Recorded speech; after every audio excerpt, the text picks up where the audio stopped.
Assalamualaikum warahmatullahi wabarakatuh. Di sini saya akan mempresentasikan mengenai gugatan.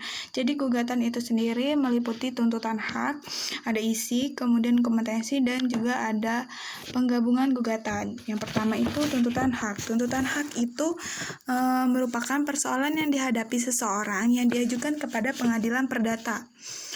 Itu ada dua macam. Yang pertama persoalan tanpa konflik dan yang kedua persoalan dengan konflik. Kemudian ada isi gugatan. Jadi bentuk isi gugatan itu berupa surat.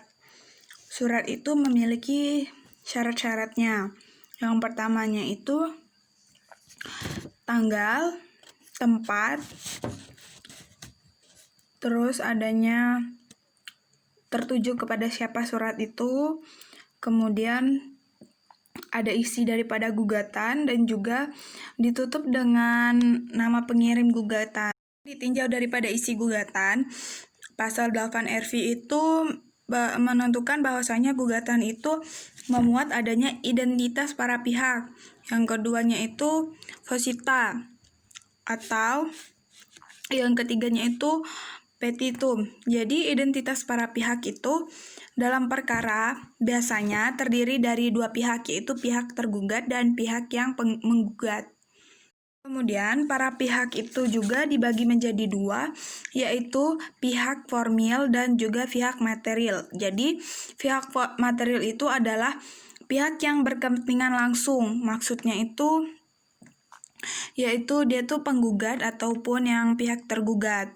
Jadi dia berkepentingan langsung untuk menghadiri suatu acara tersebut. Kemudian yang kedua ada pihak formil. Pihak formil itu pihak yang secara formil tampil dan beracara di depan pengadilan. Jadi identitas daripada pihak itu meliputi jati dirinya seperti nama, alamat, dan tanggal lahir, dan lain sebagainya. Kemudian di samping itu juga untuk menambah kelengkapan dan kejelasannya itu biasanya dicantumkan umur, pekerjaan, status perkawinan, dan lain sebagainya. Nah, posita. Kemudian posita ini merupakan dalil daripada penggugat yang menjadi dasar atau sebagai alasan gugatan daripada penggugat. Kemudian dari posita itu juga dibagi menjadi dua, yaitu yang pertama dasar atau alasan yang menguraikan mengenai fakta-fakta atau peristiwa kejadian yang mendeskripsikan kedudukan permasalahan. Selanjutnya itu ada petitum. Petitum itu merupakan sesuatu yang dipermohonkan daripada penggugat untuk dituntut supaya diputus demikian oleh pengadilan.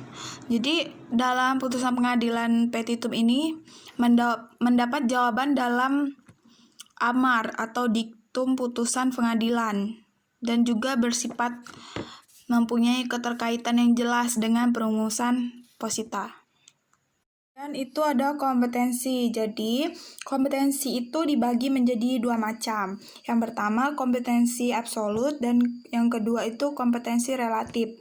Kompetensi absolut itu merupakan kewenangan daripada badan pengadilan dalam memeriksa suatu perkara yang secara mutlak. Jadi maksudnya itu tidak dapat diperiksa oleh pengadilan yang lain.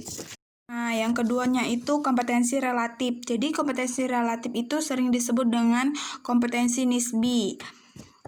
Ya, maksudnya itu yang menyangkut pembagian kewenangan mengadili antar pengadilan sejenis.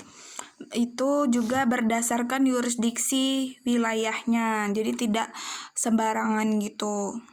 Oke, next yang terakhir itu ada kumulasi atau penggabungan gugatan. Jadi yang dimaksud dalam penggabungan gugatan itu dalam perkara perdata itu sekurang-kurangnya ada dua pihak, yaitu pihak yang tergugat dan pihak penggugat. Jadi masing-masing dari pihak itu dapat juga terdiri dari satu orang ataupun lebih gitu.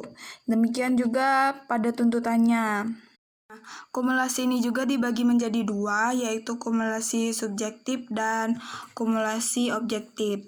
Jadi, kumulasi subjektif itu terjadi apabila para pihak itu terdiri lebih dari satu orang atau subjek hukum. Kemudian, kumulasi objektif itu adalah penggabungan daripada gugatan satu kepada gugatan yang lainnya. Sekian presentasi dari saya akhiri. Wassalamualaikum warahmatullahi wabarakatuh.